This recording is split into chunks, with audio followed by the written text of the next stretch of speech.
Lines at this hour, and also having a discussion on the issues, topical issues that are affecting not only our learners here in the country but the adults of this nation. My name is Abdiaziz Hashim. The sign language interpreter at the bottom end of the screen is Lensa Odingo. We'll be keeping you tabs on stories making headlines at this hour.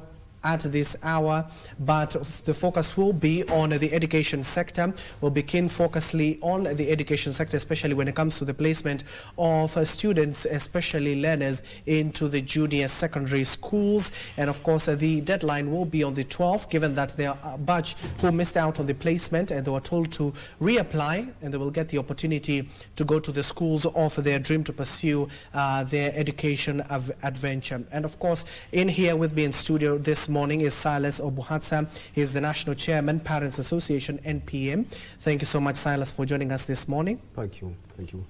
And we also have Boaz Waruku. He is a strategy advisor of Elimu Bora Working Group.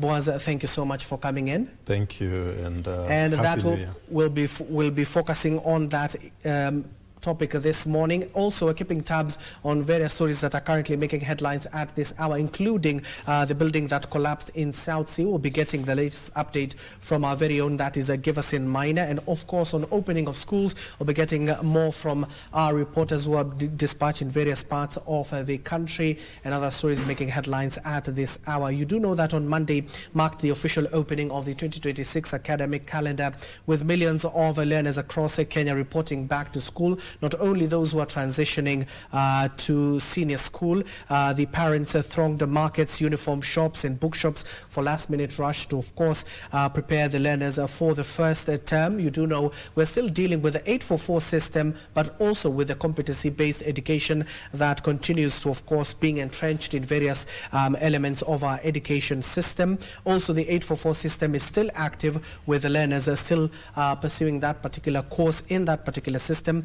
That's why we do have experts here. And of course, you can also have your say. If you're a parent or a concerned guardian, you can talk to us on our social media platforms at KBC Channel 1. We'll be sampling your thoughts and your questions to our guests this morning. Let me start with Silas. Given that you are leading the parents across this country, how are the parents feeling right now? I want first of all to say Happy New Year to the parents of their children, and wish them a prosperous journey towards the opening of schools. Parents are happy that schools have opened, despite the fact that there are so many challenges that they are facing. I would say that in one way or the other, they are prepared to face tomorrow's day as schools open. You understand very well that there are issues that are rising in the public domain. First thing is about placement. The placement of the learners in the senior school. This has already even overtaken the 844 system, the Form 3s and Form 4s who are reporting. Nobody's talking about the Form 4s and Form 3s. In the old system, the 844 system, we are all focusing on the transition of the senior school. So when we forget about the other students now, you know, there's a gap in between. We should be talking about both the 844 and the senior school. We are running two curriculums at the same time at the secondary school level. When it comes to placement, I think there have been complaints that the way the government did the placement was not what the parents were expecting. And there have been so many issues forcing the government to go back on table again and allow that there should be, again, another first, second, and third round of placement. Even now allowing the principals of senior schools to work with the parents and do the placement of the students in the right order. We are not saying that the government failed, but the government had to do its work. One reason why the government used the system or the KMIS to place the students was actually the issue of transparency and accountability, because the government is focusing at 100% transition to senior school. You remember before KCSE exams were done, the public was demanding to know where 120,000 students went because they didn't sit for the KCSE exams. 120,000, this is a big number. The 844 system, from first class, we had about 130 students that were missing. You see, and all this blame went to the government. So then the issue of ghost schools and ghost students, 50,000 students found in schools receiving capitation funds.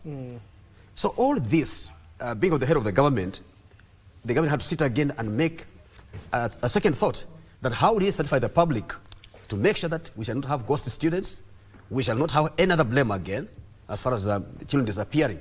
So to make sure that the public is certain that the government has done 100% transition, let's go to the system, the chemists. So the chemists did the placement of the students. Despite the fact that we had these ups and downs, is a beginning. We are all in the stage of trial and error for the placement of senior school. We are trying. It's the first time that this system is taking place in Kenya. So the government was trying to see whether the system can be used and to make sure that the placement is 100% perfect. While the parents were expecting that the principals will go as usual to pick the students. Now, understand this again. Why were parents having this kind of anxiety? Because there are parents who are just pitched to particular schools. When I tell my child that you go to Alliance High School, I remain every day knowing that my child will go to Alliance High School because it's a national school. You'll hardly find a parent telling a child that you will study in this school in the village where I studied and I went up to where I am right now. So we should be encouraging parents and other stakeholders. When we are speaking to the children, like now in terms of placement, in future we should prepare the children that they can go to any school at any given point. Yeah. However, what are the issues that we have got to look at? The first thing is this one. When we are doing placement, we have children with disabilities who deserve that kind of care that if they are placed in a day school, like for example, children with disabilities and they are using wheelchairs, and then they are sent to a district from Nairobi County, they go to Garissa County through the system. That's where they are placed. How do these children access those schools? How do their parents get them to those schools? And I think that's why the government opened up and said, let's have another choice again, that parents can go to schools closer and request for the second and third placement. I would say that the blame is there. Yeah, none is perfect. We are all human beings and we are bound to make errors. Systems are not perfect. They can make errors, but correction can be done. The question is consultation on the table as we are sitting is very important. Okay. And of course, Boaz, your opening remarks and react to what Silas is talking about when it comes to the confusion that has surrounded the placement and of course coming at the backdrop of the government even urging the parents to go to schools and attempt to see if their children will be gotten into those schools. Thank you, Abdulaziz. This being the first space we are having within the national broadcasting base, I think it is important for us to say thanks and keep on informing the constituencies, because indeed information is power. Yes. And where that lacks, that is also why a lot of panic and a lot of the messes that are there are happening. And I hope that using that, you would also be able to target critical officials, our servants, the ones, some we gave votes, others, those we gave votes, appointed them, so they are serving on our behalf. I hope you'll be able to tell them that we summon them here to explain a few things, let them not fear coming, so that then they explain to the parents and other stakeholders ahead of time. Two, for the children who are on the way and even the parents struggling to ensure that they are on the way back to school, in boarding schools and day schools, we are wishing them all the best. And indeed, as they start the year, I think things should open up much better. Let them not look at the gloomy picture in as much as the chaos are portraying that picture. The third is schools opened yesterday and they closed on 24th of November for the larger components of it. Actually, that was the end of third week of November. And actually of October, not November, sorry, because they had 2 months plus of preparation. I know the officers within the Ministry of Education responsible for ensuring things run must have been there preparing and all that. Why is that preparation not visible? The public requires and demands accountability on the level of preparedness. I don't think they went on holiday. I think they were preparing so that this should not be coming to them like, wow, we didn't see this coming. They had a lot of time. And so if they say they'd prepared, let them not cover it, let them open it up so that then it clarifies to many people. And having said that, then we come to why then we having the situation that we are witnessing. Among the things that we expected that should have been done was even before the selection of the choice of schools was done, that kind of engagement with the learners and their parents, and of course the teachers, because the teachers are more knowledgeable about how then the selection is to be done, which schools would be best for their capabilities of those learners that they had.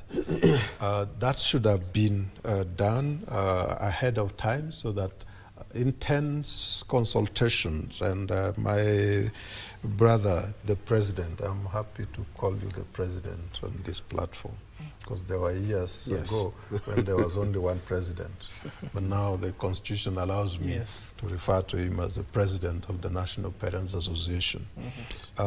Your infrastructure would have been utilized much more to help educate and create that awareness with the various constituencies right from the school level, so that then each and every one of them is aware, because we are through a transition, we are going through a transition.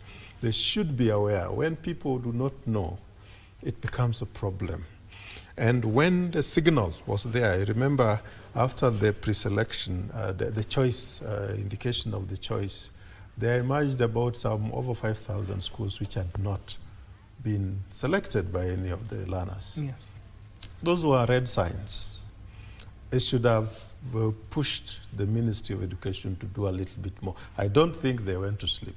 I don't think they went on a holiday. I'm saying there's a pack of information they have which they should make available so that then people say, okay, you tried, but you see, you did not look at this. If they keep quiet and continue to be silent when there's all the chaos, people would consider that incompetence being seen on the face. They'll consider disorganization and lack of planning. They'll consider all those negative adjectives. Let them, the burden is on them to explain the situation and address and arrest the situation as of now. 12th is just next week.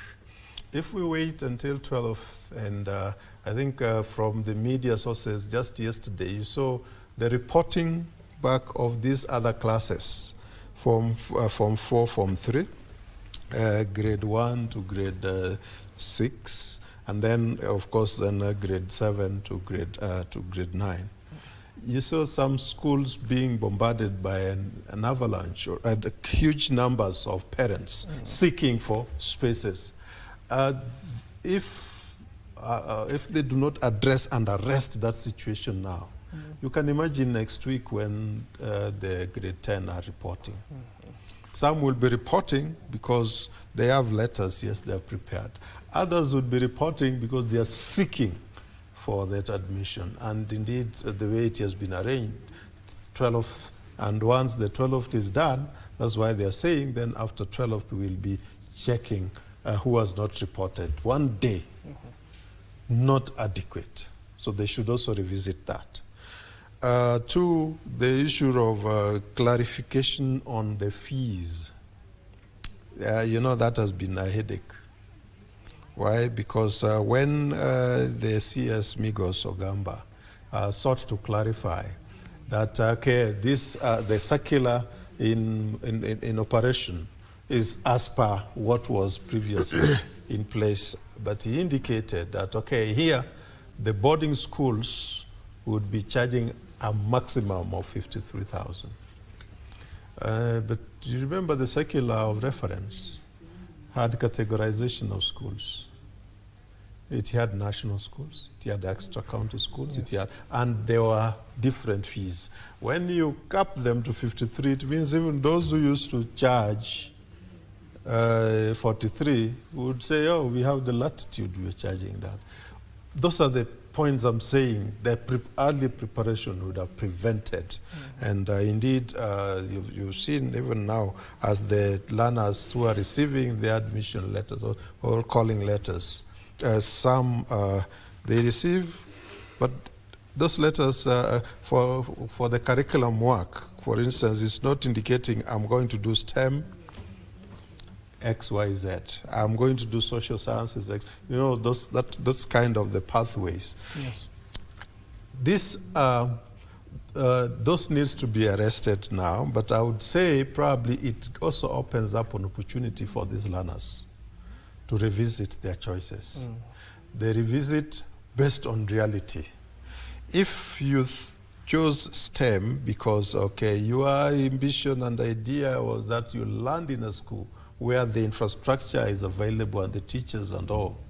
Then you land in a school where the basic infrastructure is completely not there, or they're just beginning to develop. Such learners should be allowed to change their minds and decide now on this basis. For example, I need to understand to be given some pre-learning on biological sciences, on the physical sciences, you know, pure chemistry, physics and all that. You know, if they do not have such a chance, then they should understand what are the other options available. Essentially what I'm saying is the checklist of transition to grade 10 should be available. And it can only be available, can only be made available by the CS. That checklist should indicate what a student joining grade 10 expects to find, particularly when you are going to do courses along the pathway, when you are going to do the discipline is along the pathway that you've chosen. It should be clear to you that these are 1, 2, 3, and those schools which have been pre-selected, because they indicated, remember initially, they said not all schools may be capable or having the facilities to offer all these pathways. So when that is the case, then they should be knowing that for the schools where those basic ingredients are not there, the CSS checklist, which the public can help him generate even within a day, if he doesn't have one. But I know he has. It is the communication which I'm asking.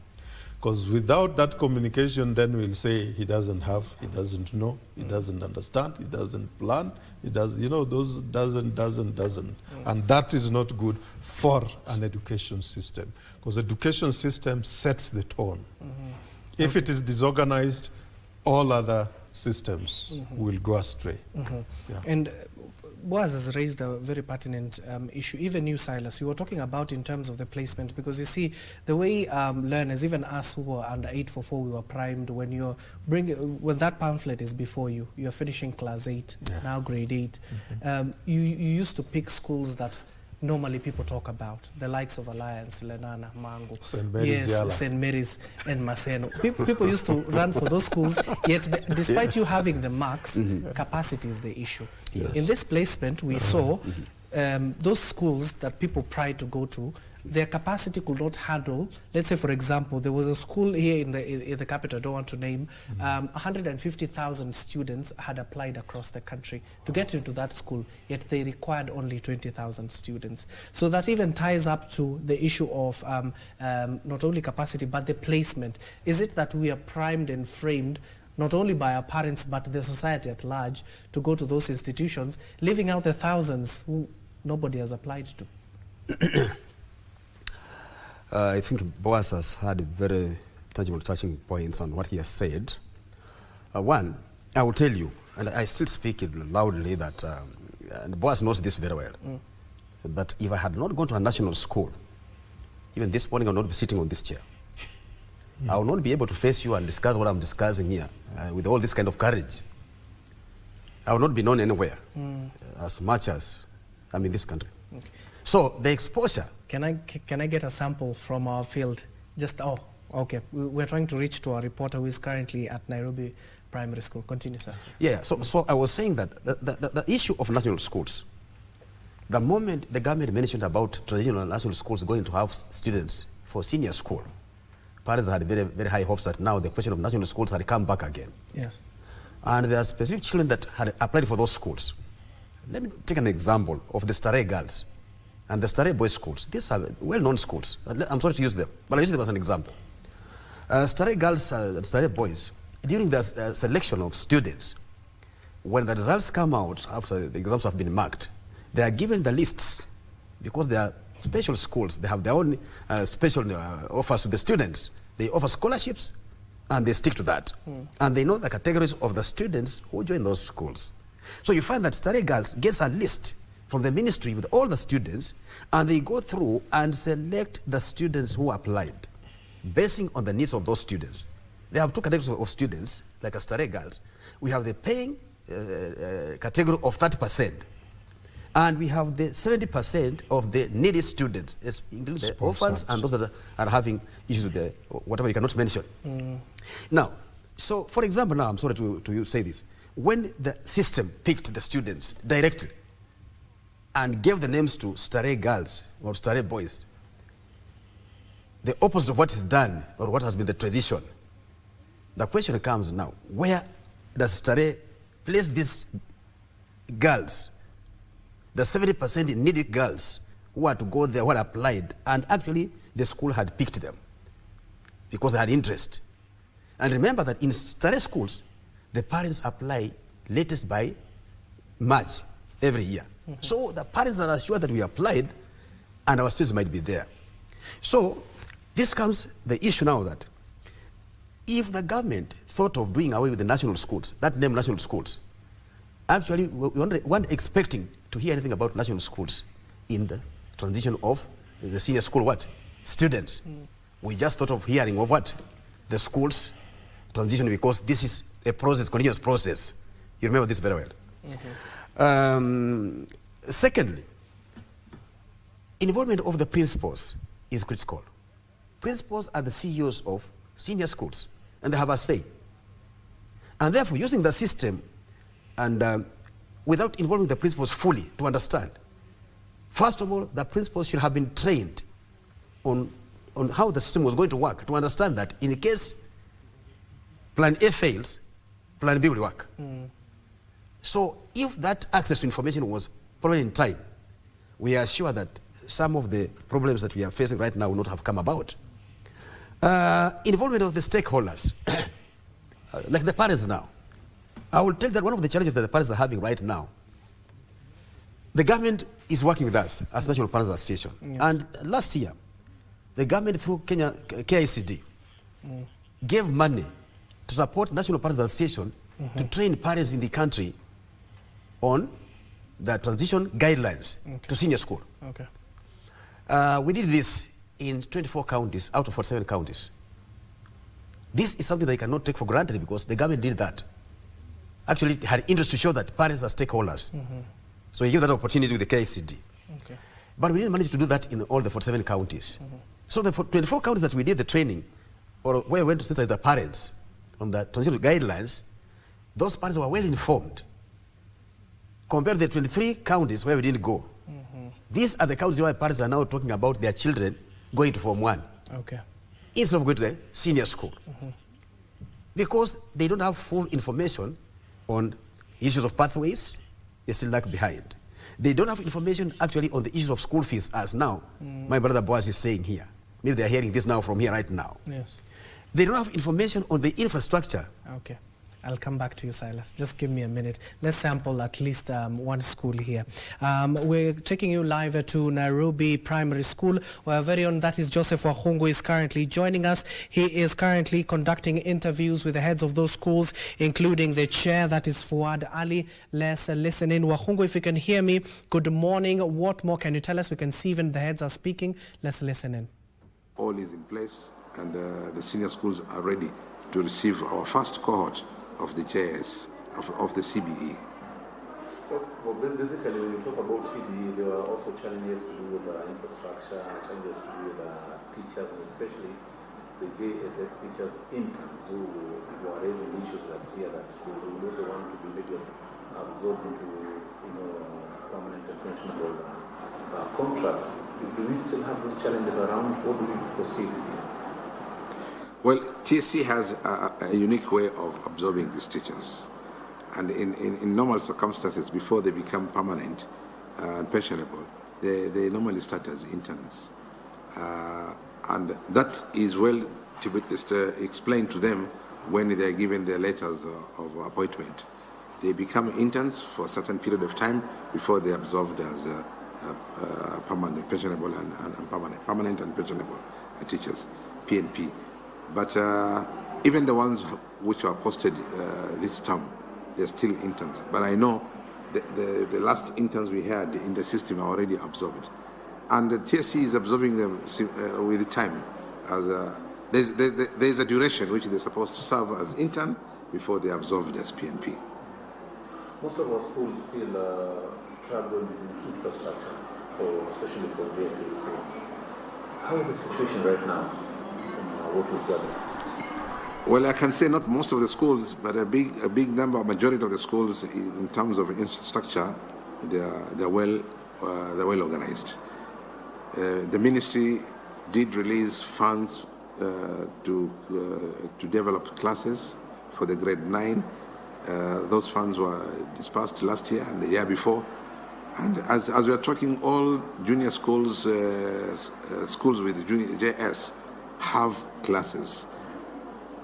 Nearly every school have those classrooms for the JS. What is left right now? Some of them are still struggling to have science laboratories, and I know it is in the pipeline. The government is going to do that this year. They have arranged to construct science labs to all schools without science labs. That is a project that will be embarked this year. So we are not anticipating any problems in terms of infrastructure. The teachers have been posted to schools. We are good to go. We are good to go. How about grade 9 books, materials, learning materials? How is the situation? We have no problem with grade 9 materials. The grade 9 materials were distributed to us last year. We have them. As we are talking, the ministry is distributing grade 10 materials. Yes. So as we are talking right now, even the grade 10 materials have been distributed to schools. Maybe most have received them, or those are yet to receive them, but the books are ready. I'm sure KICD have made enough effort to make sure these books are in schools by January. So in terms of books with grade 9, grade 7, grade 8, we are good to go. They're all there. We have no problem. We have no challenge with textbooks. Yeah, and of course, when we talk about grade 10, there's this issue around replacement right now. We know that there's outcry there. The parents who feel that perhaps where my child was placed is what we expected and maybe not good enough. As a teacher, what would you like to tell people, parents in this country who are watching you right now about the entire grade 10 placement? How, from your point of view, has it been conducted well? Has it been fair enough? Should the teachers be satisfied with where the children are being placed? Are the schools good enough? Actually, in my point of view is that all schools in the country are good. There's no bad school. Every school is good. And you can go to any, it's just the mentality of our parents that they will wish their children to go to school X, school A, or B, and C. But not all of us can go to those schools. I know it is a wish of every parent maybe to say, I want my child to go to Starehe, I want my child to go to Alliance. But we cannot take all of them to Alliance, to Starehe, to Kenya High, and so forth. They used to be known as national schools, but that category was removed. So all schools now are in the same level. And every school, the government is trying its best to equip them. And learning can be done anywhere. You can learn, I want to believe that me and you never went to the so-called national schools. But here we are today, holding very senior positions. So it is a matter of mentality. Any school, a child can learn in any school and progress, regardless of the challenges of the schools that he's going or she is going. We need to move away from those kind of mentalities, and let's use the available, the space available. If school X has no space, let's move to school B or to school Y, where there's space. And parents were given this opportunity to choose the schools, and they were placed as per the schools that they chose. That is what the ministry did. They placed them with the schools that they chose. They were given an opportunity to choose a number of schools, and out of those schools they chose, one of them they were placed in that schools. So if they are not happy, they don't want to go to those schools, they were still given a window to come and change. I think right now they have some space for them to change to the schools of their choices. But again, it will depend on the availability of space for the school they want to go. But I will recommend that there is no bad school in the country. All teachers, we are all the same, and a parent should take his or her child to any school, so as long as there are teachers, and in every school you find them. These teachers are there.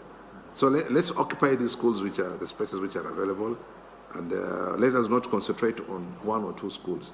Let us spread ourselves to all the schools within the Republic, and let our children learn. And of course, in the process of changing a school, if a parent and the child is not satisfied, the process is going on until, I believe, 9th. Up to 9th, yes. Do you think then there would be need to extend the process further, maybe for those who feel that they still do not have a choice that they would have wanted to go to, so that they can be given a little bit more time to prepare to go to schools that maybe the schools that they want? I think we have given them enough time. These things were done since last year when they were registering, and towards the last year during the Christmas period and New Year period, we were all working. Actually, last year we had no Christmas. Everybody was on duty, including the ministry officials, to ensure that it is 100% transition of our children from junior school to senior schools. So it's up to us now to make sure that our children are in school by the end of this week. Let our children start learning in senior schools as from 12, as the calendar was given by the ministry. From next week, we need them to be in classes and learning to life continues. And life has to continue. And of course, in concluding, I would just like you to give parents and learners maybe a message for this year. What would be your message to the parents or learners watching you right now? That how will this year be? What are your predictions as teachers and head teachers and looking at this calendar? Thank you very much. As we move on to the year 2026, now we are we have moved from junior school to senior schools. This is a great milestone. We have actually moved the entire system of CBE from the primary to junior. We're now in the senior schools. I just wish our colleagues in the senior schools now to take over from where we have left. We've done our part up to the JS and now handed over to the senior schools. At the senior schools, as we are all aware right now, the 844 is still there, and the CBE. So they're handling two systems, and like us in the primary and JS, where we are done with the 844, we are only handling the JS. But all is good. I want to assure the public that our children whom have moved to the senior schools are engaged. These are children who are empowered, and these are children who are ethical citizenships in this country. So we wish them well as they proceed to senior school. The system is still new to them, but I want to assure our colleagues in the senior schools department they will get used to it, because I know the ministry and the TSC have embarked on serious capacity building for them to make sure that they fit in the system so well. So I wish them well. Good. Asante sana mwalimu. Of course, we also wish you well. Thank you. See, as you, of course, oversee the administration and management of our schools. Thank you. Well, thank you so much. That is our very own Joseph Wahungu conducting an interview with the chair of the Nairobi Primary School, that is Fuad Ali, on the replacement of students in their institution, and of course a broader aspect, not only in Nairobi Primary School but the country at large. Of course, the chair clearly stating that the placements has had hiccups here and there, but to ensure all the students have reached their destinations at the end of the day. He has said something very remarkable. You don't have to go to a national school for you to reach where you want to be. And of course, I can attest to that because I didn't go to a national school, and here we are today. And of course, I don't know about my guest. Boaz, did you go to a national school? I went to the St. Mary's Yala. That's a national. That's a national school. It had the facilities that you'd look for. Yes. And Fuad Ali, I think, let me salute him first. Yes. Why? Because I've had an occasion to engage with him. Mm-hmm. They're trying as heads of those institutions. That's why when you listen to him, yes, he doesn't want to give you any doubt that things are not working. Mm-hmm.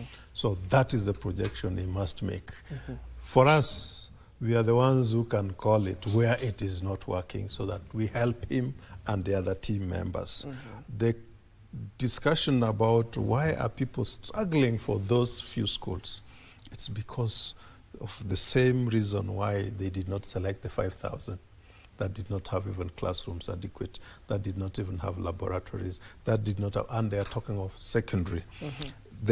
The talk then should be on, can we make these other schools, all these schools, to be standard in a way that what we expect to find at the Kenya High, at the St. Mary's that I keep on referring to, yes. you would also find them there. In fact, that would create the inclusion and equalization.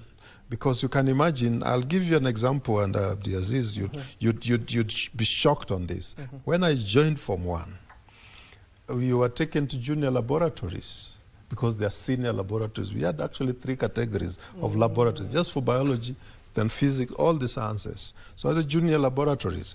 And within the first 2 weeks, we were already acclimatized. We knew a lot of things you could operate. Towards the end of the year, there were students from a neighboring school that were brought there, and we were asked to go and help them.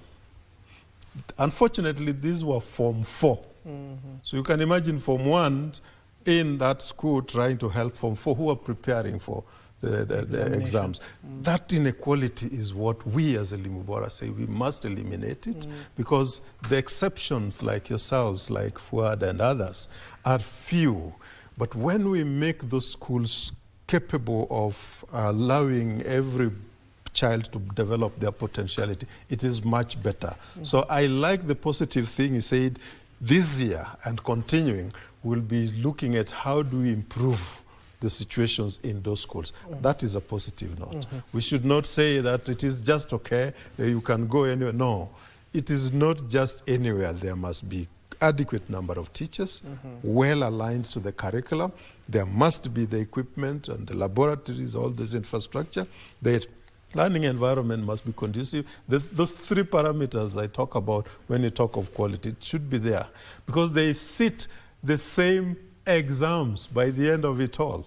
You can imagine one, like I've given you the example of those you are going to show a test tube for the first time, and they're going to see it. It is very unfair for them. And then even selecting them now, giving them a chance to go to the University of TVET, you have already, you have tied their legs behind. Let's free that so that they have equal opportunity. That's, I think, I would add to what Fuad, my friend, has talked about. And Silas, I know you're itching to respond. Also tied to the test that you did around the country, you're talking about the sensitization program you had.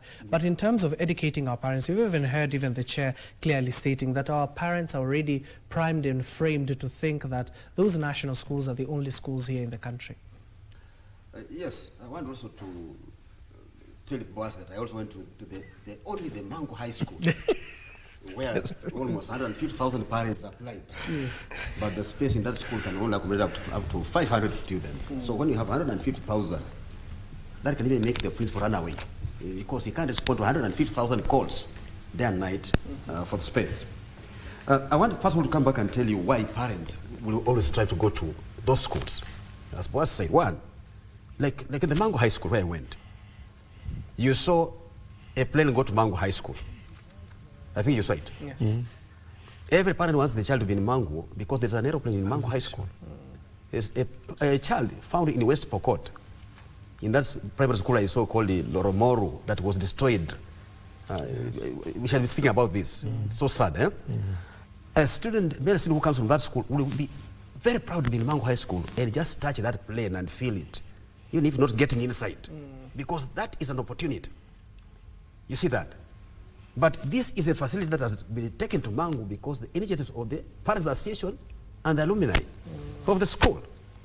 So when it comes to perfecting schools almost the same level, even those that parents think that cannot work, like the school at Womlalu Secondary School in Kakamega, that name Womlalu is a funny name. Womlalu means the place of the muddy people. So you'll find that a student who is taken to Womlalu Secondary School and comes from that area, and there's another student in a school closer. Like now during games you'll hear that you come from the Womlalu School, the school for the muddy people. You know, that kind of repetition is not good. So one thing is that the schools should be perfected. And who should perfect the schools? The parents and the government. They have to work hand in hand. As I said, Mango High School is the standard you can see it because of the alumni who are also parents there. We visit the school, we sacrifice our own funds, help the school to be developed.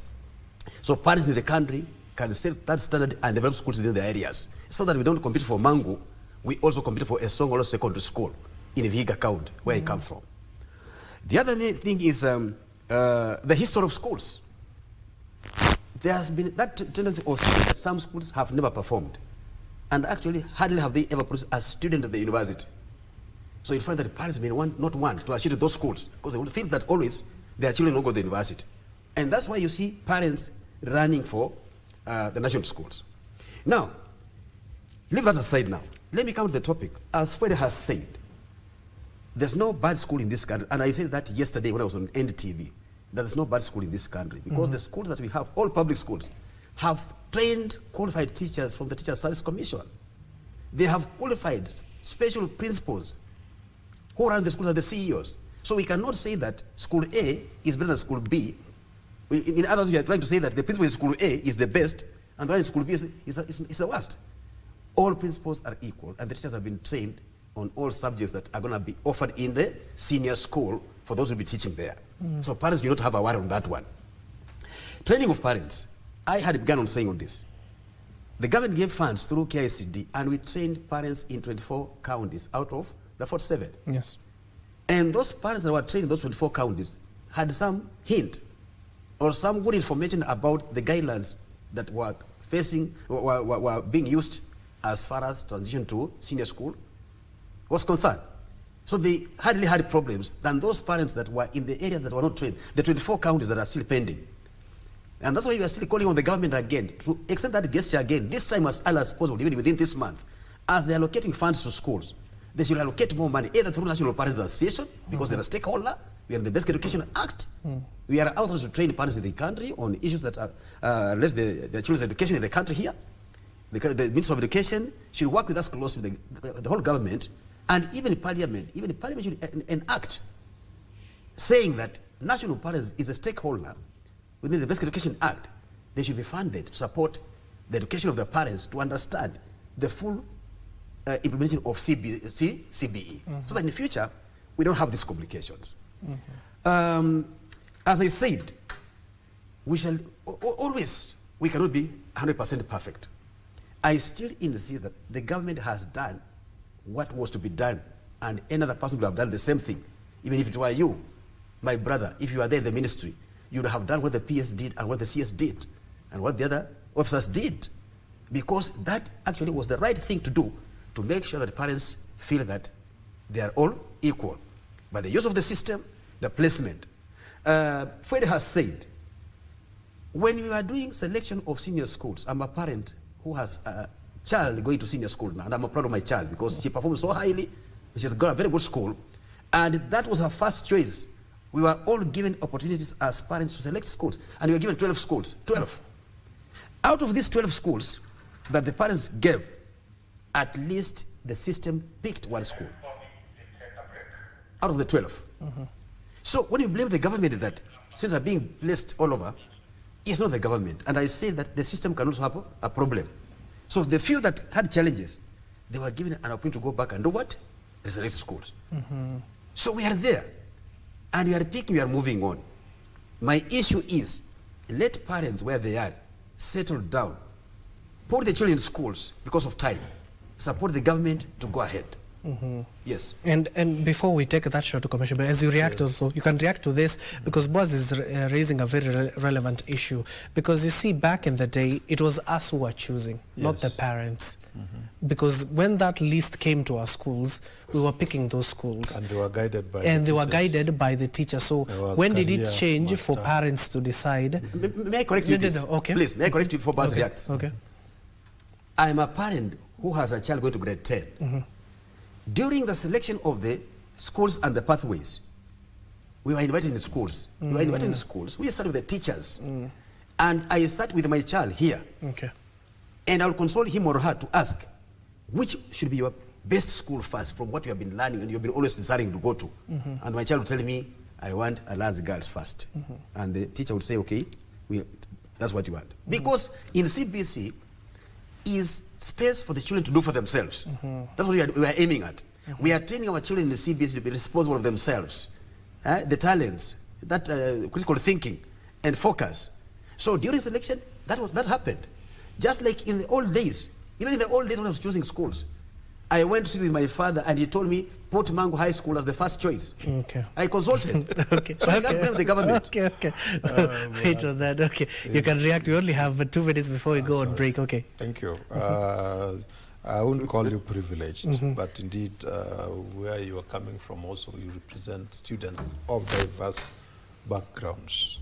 Some of those may not even know what is going on when it comes to those selection, and that's why, for me, the teachers are still very instrumental, where we encourage schools, particularly junior schools, to have well-developed career programs. And that constantly start inducting and helping the learners to start thinking which way, because they are discovering themselves at that point.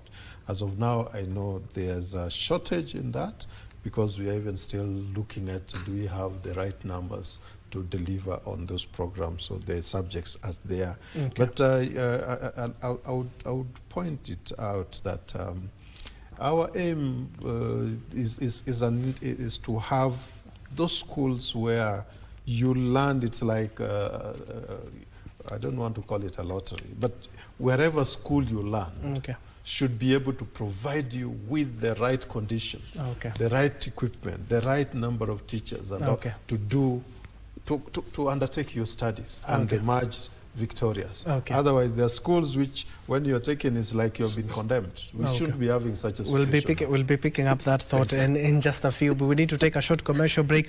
The parents who are watching us, even if you're a learner, talk to us on our social media platforms at KBC Channel 1. We'll be taking your views and, of course, posing it to them to our guests here. Don't go too far. We'll be back with more.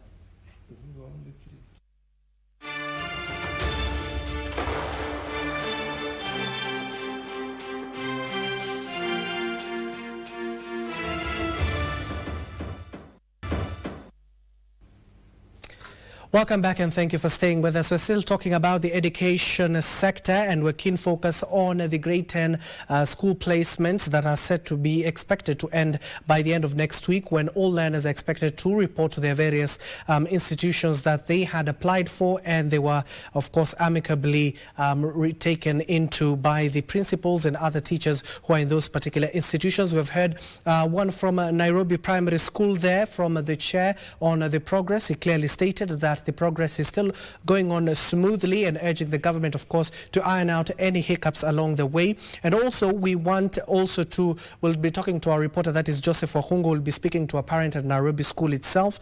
We also do have Wycliffe, who will be in Kisumu, but there you have it. We do have Wahungu.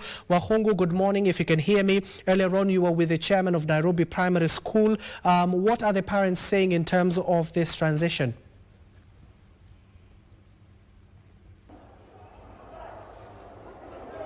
Well, thank you very much, Abdi Hashim. Of course, we're coming to you live from Nairobi Comprehensive School, as you have mentioned. Of course, earlier on, we had an interview with the principal of this school, Mr. Ford Ali, who gave us a view of how things are in this school. Of course, the school's having reopened yesterday, this being the second day. Many learners still reporting back to school. Remember, this is a boarding school, so many learners are still reporting for first term 2026. Of course, the principal talked about the grade 10 placement, where he encouraged parents and learners to embrace the schools which they have been called to or which they have been placed. One of the things, of course, that he highlighted is that be as it may, in as much as many of us would like to go to the so-called good schools or high schools or national schools, there might not be enough space to accommodate every learner. So according to him, there's need for learners and parents to embrace the schools that they have been admitted or they have been placed at. But of course, we have been talking to parents, and one of them is standing here with next to me. We are going to talk to her to also get her views on how the situation is in schools and what she thinks of the grade 10 placement. If you allow me, Hashim, I'll be talking to the parent next to me. Madam, welcome to this KBC live interview. Talk to us about what you're doing here today, back to school. How is it for you? And what do you think about the preparations that have been put in place to ensure that this year learning activities continue without any problems? Okay, my name is Hadija Suleiman Ramadan, and I'm a parent. I've been a parent here for 14 years right now. I had a kid who left, and today I brought my 2 kids to school again. And yeah, I'm hoping for the best. Of course, as a parent, we know that right now there's a whole debate around grade 10 placement. We know that many parents are not happy about what is happening in the placement. They wish that their children or their learners could have been called to different schools. What will be your opinion or what will be your advice in as far as this is concerned? How will you advise parents, especially you being a parent that has a child in a high school? Okay, there's a lot of confusion that is going on with the parents and also the students.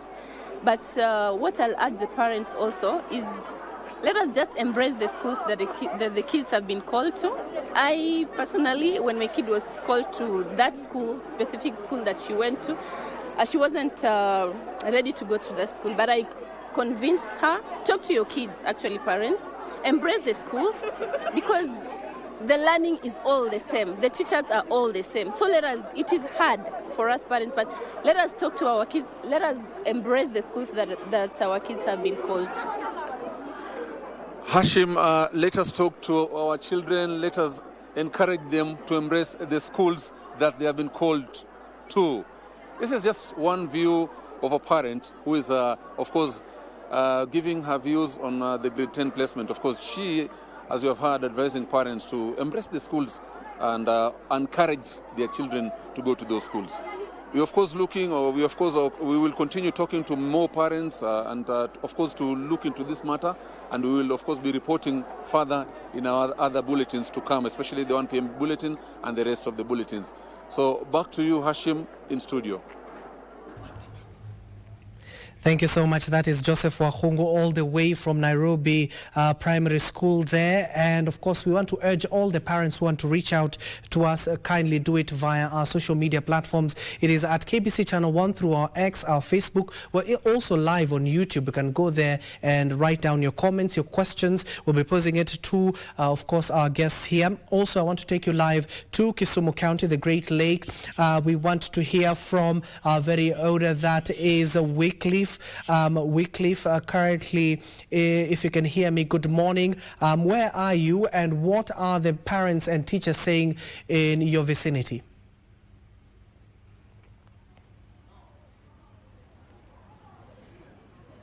Thank you so much, Hashim, back in Nairobi. Like you mentioned it, we are coming to you live from the lakeside city of Kisumu. Specifically, this is Lake Comprehensive School. Comprehensive in the sense that it accommodates the early education, early learning education, the primary, and also the junior school. All that is housed here in Lake Comprehensive School in the lakeside city of Kisumu. And of course, the discussion in studio is very spot on, Hashim, because schools are now open. Learners are going back starting yesterday all the way also that is for the primary school, and also for the senior school. We know that those learners who are placed in different institutions will be reporting to those institutions starting date 12, that is next Monday, next week. And of course, we'll be also within those schools to just carry out and try to see how that situation pans out. But then our interest of being at Lake Comprehensive School this morning is just regarding the confusion that is surrounding the placement of grade 10 learners in those senior schools. Remember, the pathways are determined and are supposed to guide their learners through the career pathways. But then the discussion I've had with some of the parents, some of the education stakeholders, they claim that the learners at that particular age, that is because averagely they are 14 or 15 years, those stakeholders claim that at that age the learners are quite misinformed or uninformed to decide their career pathway. And now their recommendation is that there needs to be an introduction or the establishment of career departments within the schools, the learning institutions, both primary and secondary, and also these departments be placed qualified career masters. And just this morning, I want to find out from the head of institution here at Lake if really they have a department like such, and what mechanisms do they have to guide the learners in terms of deciding and selecting their career pathways. And Mr. John, that is the point I'll bring you in. So you can stand here and look into the camera. There are viewers watching right now, and they want to know, at Lake Comprehensive School, how do you guide learners in deciding their pathways? Yeah, thank you very much. I think at Lake Primary School, we normally have a team of teachers who have, through assessment of the learners, they're able to get from the records and even observation and other things, they guide the learners on the pathways based on the way their interests and the way they always perform. Yeah. And you find that the placement of the grade 10 learners in different senior schools, I mean, I know they were given an opportunity to select up to 12 senior schools, but then one of the factors that is considerable is the outcome of the KJSA that they undertook late last year. Do you think the outcome of this particular assessment reflects the interest of the learner? Yeah, obviously, because there were 3 pathways, and almost, is it 85% of the NANI was STEM, and then there was social science and the other one. So I think basically somebody had to find a place. So STEM took the majority part of it, and most of them took the STEM pathway. Yeah. We've had cases where learners, they go to school, probably even with the curriculum that is being phased out, the 844, you find that a learner goes through the primary school, goes through the secondary school, all the way to the university, and then they pursue a course that they do not have interest in. And then at the end of the day, when they are released to the job market, they do not perform in accordance with their interest. And now that is renewing calls for the introduction of career departments in learning institutions. How is it here at Lake Primary? Here at Lake Primary, I think the career department is there, and they're the ones who guide learners based on the assessment that they've made throughout the years, and then they help the learner decide together with the parents. So the learners always take a pathway that is according to how he's been performing. You've talked about learners who have gone through university degrees and end up now having courses that they cannot handle. I don't think that one is with the CBC. This is the first load that is going on, and the CBC has always focused on the learner's interest. So learners are not forced to take lines that are not of their choice.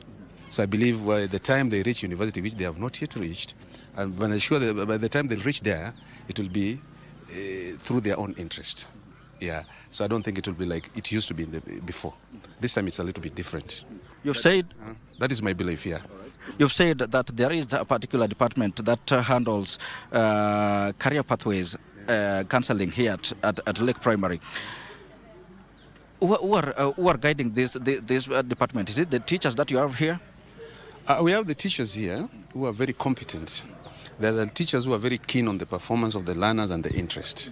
So they normally bring the parents together. We have a sitting together so that we discuss. So they normally guide the learners according to how they see them perform. So the major thing is that the interest of the learner is taken first, even before that of the parent. Some parents want their learners the children to be doctors, to be engineers.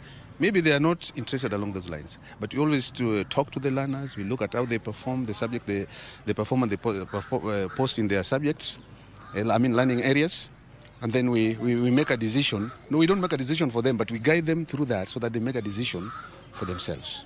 Yes. And that is the intention of the new curriculum. That is competency-based curriculum that is now navigating or rather deviating from examination to assessment, such that when these learners are now placed in different senior schools, they do that based on their the values and their assessment over the throughout the CBC or rather the basic primary education. But then again, at what point do the parents come in? Because you see, not all parents are informed, and they do probably some of them up to now do not really understand what the CBE curriculum entails. What should be done for these parents actually to understand, to guide their learners appropriately? I think more public education should be done to the parents, but most of them understand. A few who do not, maybe are taken through. Made to understand, it's explained to them that it's not their interest, it's the interest of the learners that we take care of.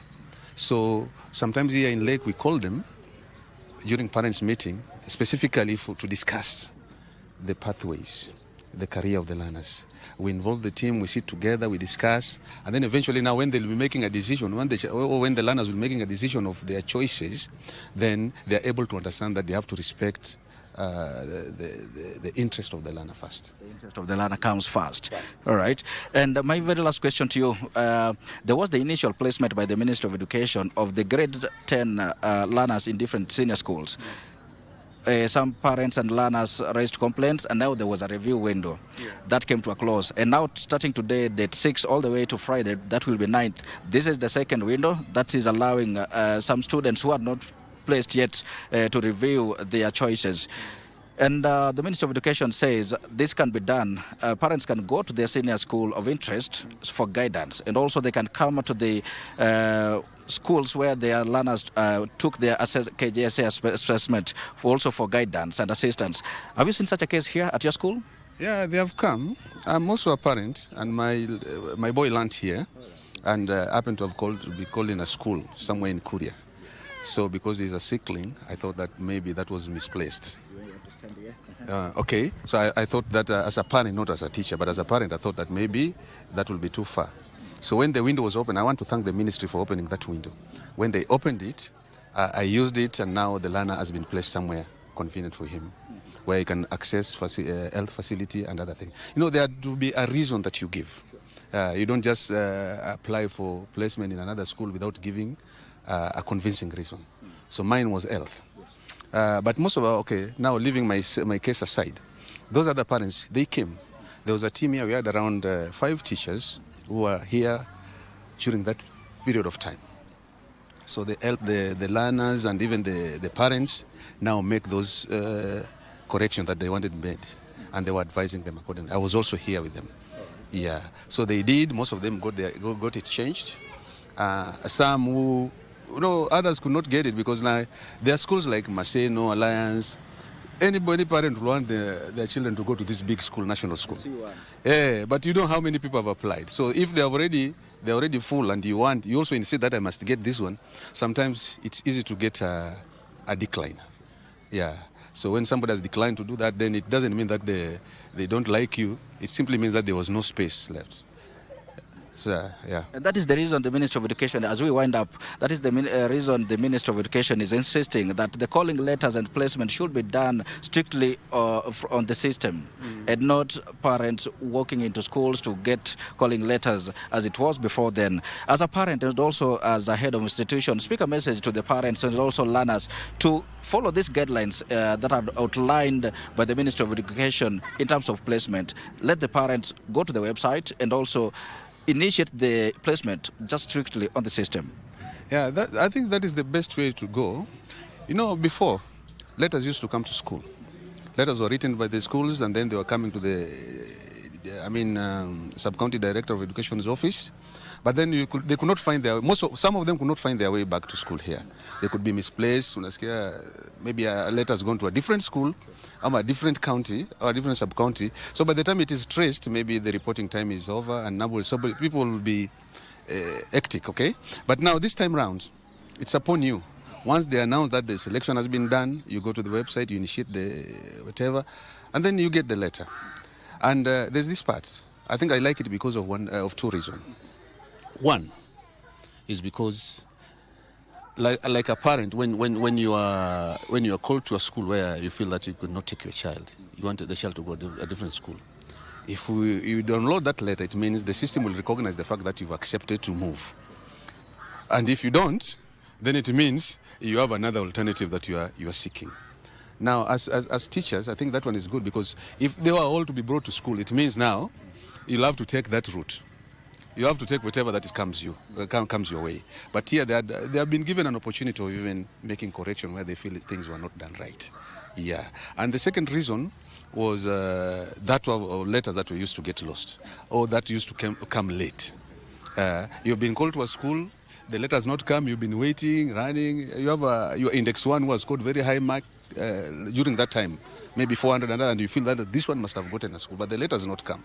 And maybe the letter is late somewhere, lying somewhere. So it has solved those issues. So I think it is the best way to go. Thank you so much, Mr. John. Hashim, that is Mr. John Ongany. That is the head of institution here at Lake Comprehensive School in the Lakeside City of Kisumu, talking to us about the domiciling, or rather the introduction of career department in the land institutions, both in the primary level and also at the secondary level, all in the interest of the learner. We continue to visit many different other schools to see how the situation is regarding the back to school situation. Schools were opened yesterday, and of course, learners continue to throng different schools seeking admissions, and also the grade 10 also visiting those schools to seek assistance in terms of placement. Hashim, it is a conversation that goes on. It doesn't end here, and of course, we'll also be able to sample other schools even as you continue with the studio interview. Back to you, Hashim. Thank you so much. That is our very own Wycliffe, just giving us a feel of the Lakeside City when it comes to back to school, given the schools that were reopened yesterday on Monday, of course, and of course kicking off the academic calendar of 2026. He is there at Lake Comprehensive School. You've heard from the head there talking about grade 10 placement in terms of all the materials and what they have done so far as an institution to ensure that they equip the learners with the adequate materials to, of course, pursue their venture. But one thing, critical thing, the head there talked about, I want to start with you, Boaz. He has talked about very important thing about the career departments. The first question is, do we have these career departments in all our institutions? Because these are the career departments that are supposed to advise these learners on the career pathway they will choose at senior school. Thank you very much. I think at the start, there's a part that we mentioned this. It is a critical component within the system that is now reaching the senior school. Why? Because that department would be able to constantly evaluate and assess these learners, these students, and even guide them, help them to understand which orientation they seem to be angling towards.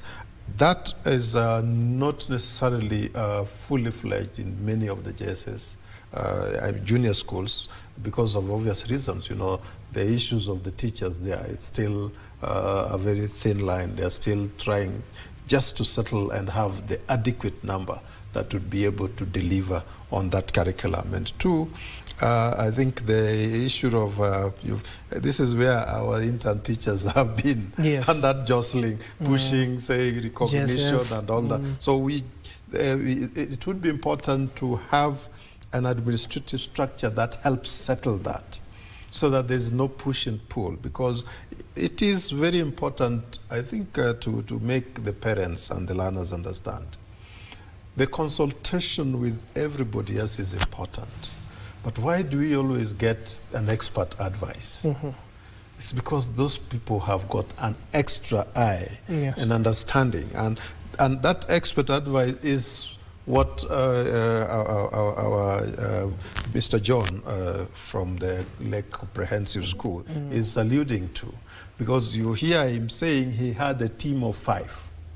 Those teachers were there, and he was part of that, because they would advise the parents and the learners more appropriately. For a school that does not have that kind of competency, it would be very difficult for those parents then and the learners really to get that kind of advice. But I like also teachers are always positive. When he says the opportunity has been presented, he's given even his own example, where his child landed in a school in Korea, but now obviously for reasons that are known to him, he was able to have them placed where they would have wanted that to happen. In other words, that window of opportunity should be available to all. Because the cases that I have encountered, for instance, a child that was literally struggling to get to the school and clear the JSS, and has scored very highly. But the first thing, I received a text from the parent who is telling me, "Do you know this school?" And I have to own up, I also didn't know that school. But of course, if it is in the register, it is not among the Go schools.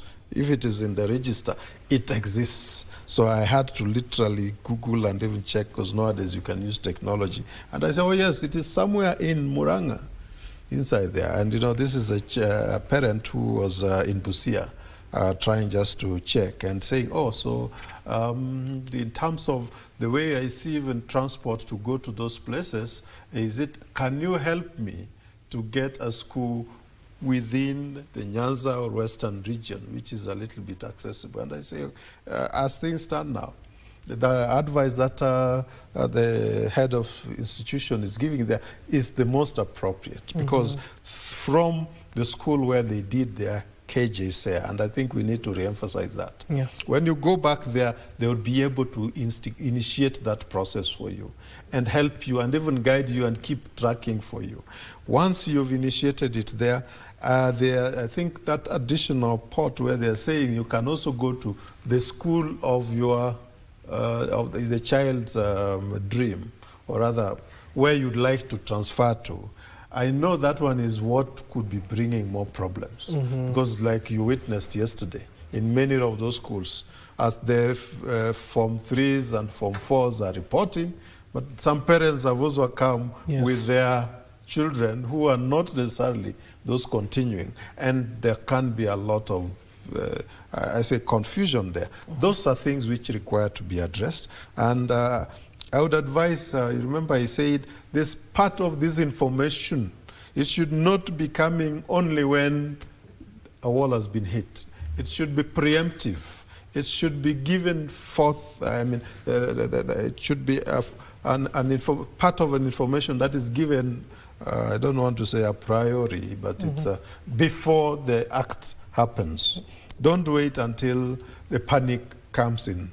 When now you wonder which school is this, where have you gone? There should be that mechanism that okay, this was the selection. There's an opportunity to make a change. And indeed, with that opportunity to make a change, we've gone digital, yes. If you've gone digital, and I think this is where the NEMIS and the chemists come in, very confusing, even to somebody like me, for instance. You still struggle to see how is this now being reorganized. But you'd have been expecting that, okay, when that system now is reorganized in that manner, it should be able to alert you in time whether your request for a new selection has been accepted, and if it has been denied, reasons why that has been, and options which could be available. Because you remember, when a parent and a learner have decided that no, not that school we have been taken, for reasons which even Mr. John was indicating there, it becomes very difficult for you to insist that you must go there. Because then in that case, like the one who was telling me, transport alone would be a headache. Those are the things which become barriers to access, and you'll end up finding a learner who falls off. But I would also like to make an appeal, particularly to the Ministry of Education. Currently, with the things going on the way we see them, we are likely to lose some learners along the way, just in the middle here. People who may just say, I've tried, nimeshindwa. There should be a plan for mopping out this for 100% transition. That strategy should not be forgotten, because that is the only way where you'd be realizing that, okay, those who thought that it was so difficult to transition, you know, there are those who feel based on, I don't know, stories are jabba, but just they come around and they just hear and they just feel it is difficult. Yes. When the local chiefs, assistants, those administrators, nyumba kumis, you know, the local head teachers who are with them, if everybody go flat out to ensure that these people get in there, for me it would be a wonderful opportunity, because the longer we have these students staying out, then the more difficult it becomes for them to re-engage. So let us also have that plan of mopping all of them to be in school, and then we'll address the challenges once they are in school. Those challenges like the infrastructure we are talking about, the teachers we are talking about, the textbooks, which now it's like annually we must review and all that, those ones can be addressed when they are in there. So give them a chance, but mop them all out to get to those schools. And even those, now I appeal to those learners, because they are still at home. I know they are watching and listening. It is important for you to keep focus and know that where you'll be having a teacher to mentor you, to teach you, that is much better than staying at home. So your dream school, the second one, third one, and all that may not come your way. Indeed, don't agonize and relapse back thinking that I've been totally failed. You have a chance to move to the next level. You can even discover yourself there, that even the others who have gone to those other schools you were dreaming of and you didn't go, you'll end up meeting at the university or those TVET institution, and because of your focus, you'd continue to advance and advance and advance. So don't give up hope. I think that is what we should also well said. Indeed, well said. As you react, Silas, to the issues of the career pathways, especially having those departments which will be crucial in both primary and secondary, one important thing that has also been raised by the parents there in Nairobi Primary School is the issue of acceptance from the parents. When you place your learner in a certain school, that school doesn't come, what Boaz is talking about, and another school comes in. It is the initiative of the parent to at least accept it on behalf of the child, because if a child sees the parents skeptical of the institutions that he has been assigned to go to, if that parent is skeptical, the child will also be skeptical at the end of the day. Yeah, actually, Boaz has reacted on the question and what he has said. One thing is that parents need to understand, as we said, it is not the name of the school that matters. It is the child who goes to school to perform. Even if a parent took a child to that school, the famous school, Kenya High, the Kenya High School, and this child did not go there to learn. The interest was to go there and get the name that I have gone to Kenya High. At the end of the day, that student will not perform. Compared to another student from the same village who will go to a remote school in the village, that school is taken to be remote, with the interest of not bothering about the name of the school, but with that faith that I am going to work because my aim is to go to the university. If parents could think in that kind of a way, then we will not be having this question of saying that I want that particular school and I don't want this one. The question of career and pathways. Yes. All along, when the issue of CBC, before it became CBE, was introduced, the song of pathways was ever talked about. It has gone along all the way, even during the national education dialogues. This took place, it was said. In the meetings we had with the KICD, where we went to train the parents, we kept on talking about careers and pathways. So all along, the teachers have been guiding parents. And we always say that parents should learn to visit schools. But some parents just assume that when they have paid the school fees and they have done what they have done, the teacher should nurse the child. The responsibility of the child performing and doing everything is in the hands of the teacher. So parents should learn to work in collaboration with the teachers, time and again. And especially from this experience now hence, parents should be able to visit schools as soon as they have opened today. They begin visiting schools and understanding what are these pathways, what are these careers, what are we talking about. They should begin learning as fast as they can. Now, the purpose of school selection, as we said, as much as we will not talk about national schools or these other C1, C2, C3 schools, at least every parent has a school that he would feel that his or her child must join. And they must have discussed this. The reason being that the child might have seen someone whom he believes in, him or her as a role model to have gone through that school. Boaz went through the St. Mary's School. And if Boaz went to address children, for example, at Fuedi School, Nairobi, primary school, he'll be proud to tell them that I went through the St. Mary's School. And I would love you to go through, a number of you to go through that school, so that you can also see what I saw. The other issue is the issue of the infrastructure, how schools are. Because a parent is looking at a school like Machakos High School, Machakos Boys. The parent has gone there, he's done the survey. He has seen that the school has a laboratory, the school has a kitchen that can feed, where the children can go and wash their hands. And he found that his son wanted to go to that school, but he has been taken to a school that he didn't select. And when the parent goes there, he found that the school where he has gone, the toilets are sinking. So the first thing is, where is the security for my child in this school? Why could he be taken to that school? So the parents now begin struggling to have their children in those schools as much as there's no space. Now who suffers is the principal. Because the blame comes that the principal has refused to take my child. And actually the principal has not refused, because taking 20,000 students in a school of the capacity of 200, even going to the parade of the assembly, where do they stand, is a problem. Now, coming back to the point, what then should be the way forward on this?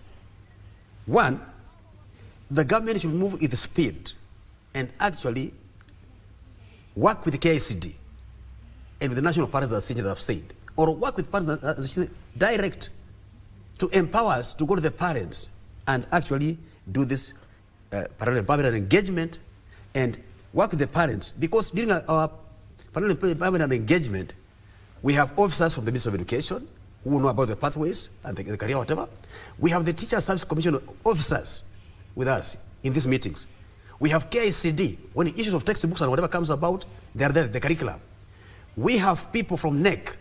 The issues of examination, when it comes about, they are there. We have officers of the Ministry of Education. When issues on placement and transition come about, they respond back.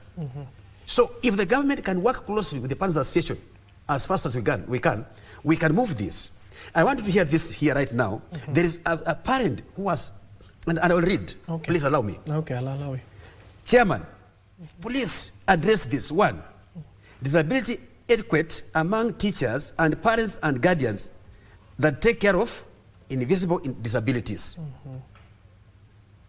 This parent is concerned that their children were even having mental cases just now, because we have the emotions right now. Yes. I'm going to leave my mother, go to senior school, and I'm just, okay, they don't talk about age now. They look at the height.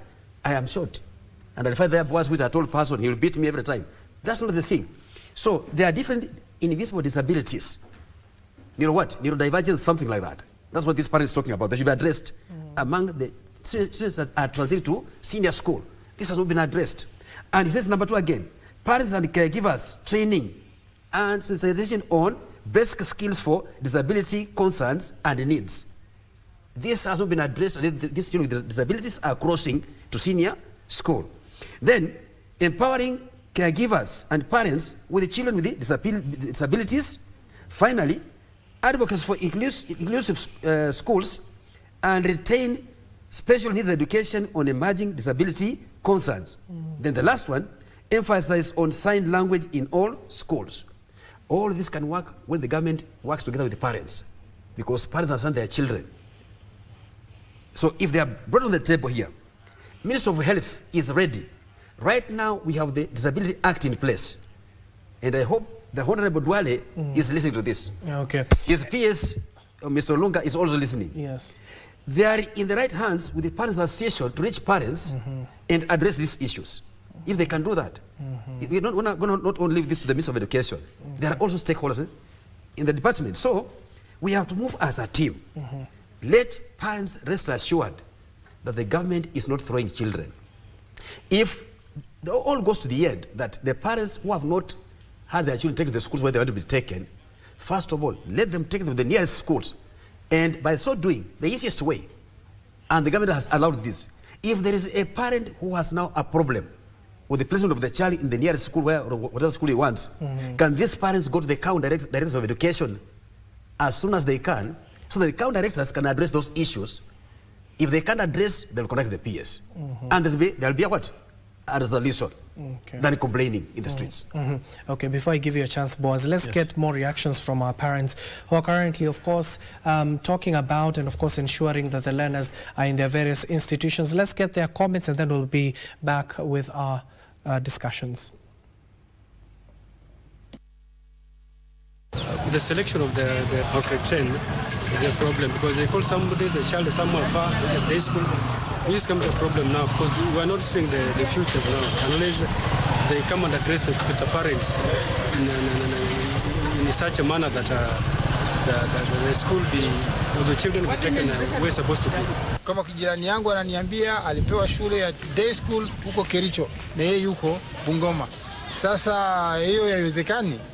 Unaona, so ule muda ambao wamewapa wa kubadilisha positions ambazo wanapeleka watoto ni sawa kabisa, naunga mkono. Hilo naliunga mkono sana kwa sababu inawapa wazazi kujipanga vizuri upya. Maana hii system ni mpya. Mimi ningeomba tu serikali maybe iongeza muda ama ingekuwa vizuri kwa sababu kuna wazazi wale ambao maybe hawajiwezea watoto wao waende kama Mombasa na watapatikana hii Bungoma. Ingekuwa vizuri wangewabadilishia ili watu waweze kuenda kwa shule zenye ziko karibu zenye wazazi labda wangeweza kulipa. Naomba kwamba serikali at least iweke mikakati inayotosha, labda vitabu kwa nafasi za kutosha kwa sababu wazazi wana upungufu na pesa, uchumi umekuwa mgumu kidogo. Well, that is just a sample of the parents here across the country, and of course we'll continue engaging with them given that the schools reopened yesterday and the placement continues throughout the week until next week when the government will assess if the 100% transition has been attained. Boaz, as you react to what the parents are saying, earlier on you heard from the head of the Lake Comprehensive School. He said an issue that was raised also by Silas, teachers are not taking the spot of parents to guide their children. Their best they can do is tutelage their children to the right career path at the end of the day. Yes, they can only advise your child on where to go, on what career path you can take at the end of the day. So in terms of connecting that bridge, what is the missing link between the parent and the teacher to ensure if that bridge is connected, the learner will benefit at the end of the day? Thank you, Hashim. But let's consider that an opportunity that needs to be further exploited, because as things stand now, based on the samples we are getting, it's a pointer to the fact that the heads of those institutions and their teams are trying to bridge that and trying to make themselves available to the parents and the learners. If I get from those samples we picked, because at the lake, John was indicating he had standby team, he himself was there, those who came were being advised and all that, so bringing them so that they can be helped. But I assume, even without him stating this outrightly, that this was not just started because of this transition. I'm assuming that he has been having that functioning team to guide the learners and the parents whenever they come, so that then they have been prepared all along. Yes. And so that now only when this location or placement happened and they realized they did not get it, they were still there to do so. So, number one, let each and every JS school try to establish that mechanism, that framework. And the BOMs should support the establishment of that. Within the BOM, we have the parents' reps. So that should be able to help them. And I think, because consultation, getting advice from those who understand it more, they are seeing the challenges, but they know that it is being addressed in this manner, would help these learners really to gain confidence and know that, okay, we are not just being thrown into the ocean, at least they are trying to help us get a bearing. And once they get that bearing, let me tell you, these are learners who would be able to emerge and arise very well. On the disability, and other diversities, I think. That is one area which this transition is not really coming out to. I know if I say that the CS should come out and explain. Remember I said there's a pack of information that probably they were working on and it's not just being disclosed.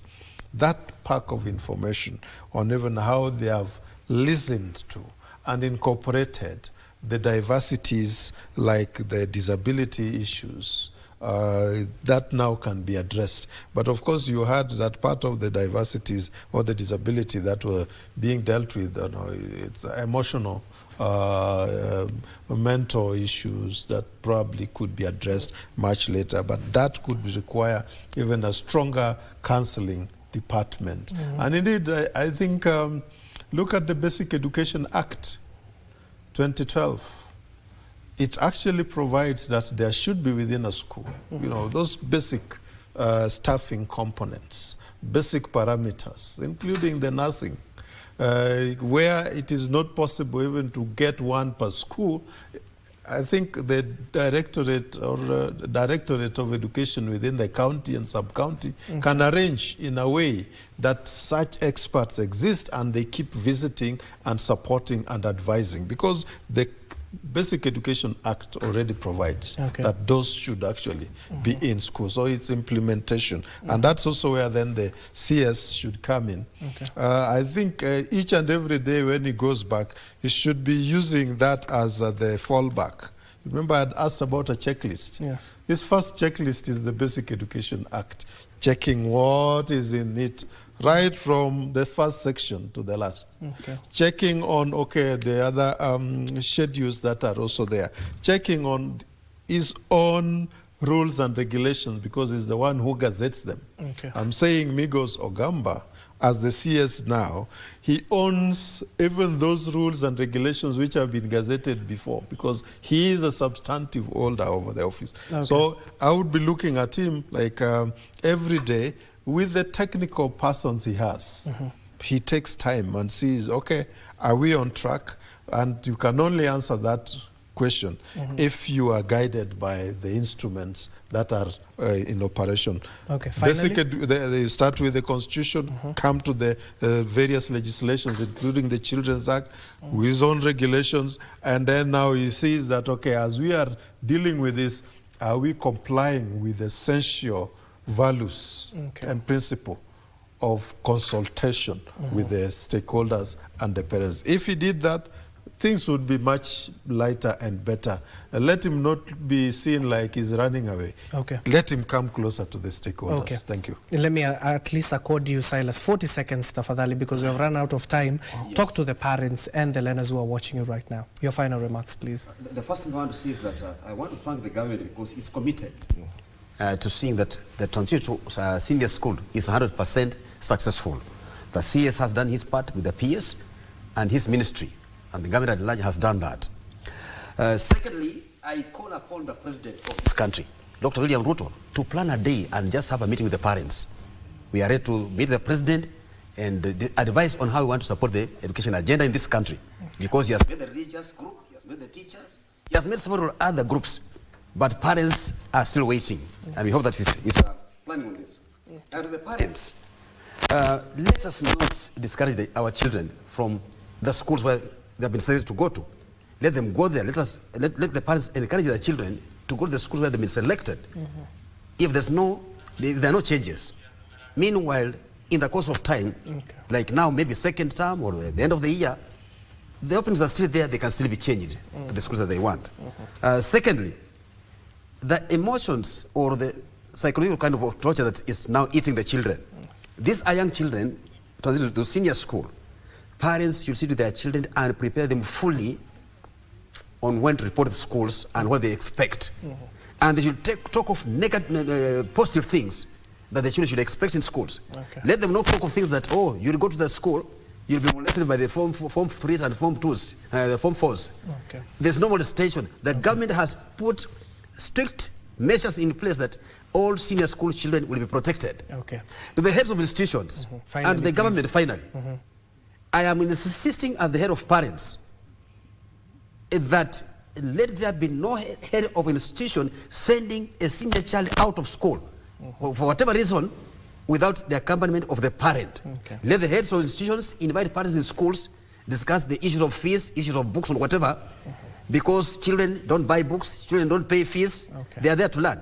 So the senior school children should not, whatever cost, be sent out of school at any given time until they finish school in grade 12. I want the government to take this clearly, that, and I'm stating that let there be no head of institution sending a senior school child out of school unless with the parents' permission. Point well made. Thank you so much. That is Silas Obuhatsa. If you're wondering why he's so passionate, he is the national chairman of the Parents Association, NPM. Boaz Waruku, the strategy advisor at Elimu Bora Working Group. Gentlemen, thank you for making time for us. And hopefully to our viewers, this has been beneficial to you. Continue carrying this conversation, because at the end of the day, this generation is the future of this country. And at the end of the day, and comments I've seen, you're asking about KCSE 2025. The ministry is yet to announce the official date to announce the results. As and when they announce, we'll be telling you more. My name is Abdiaziz Hashim. Don't go too far. Kurunzi Mashinani will be up next with more, so don't go too far.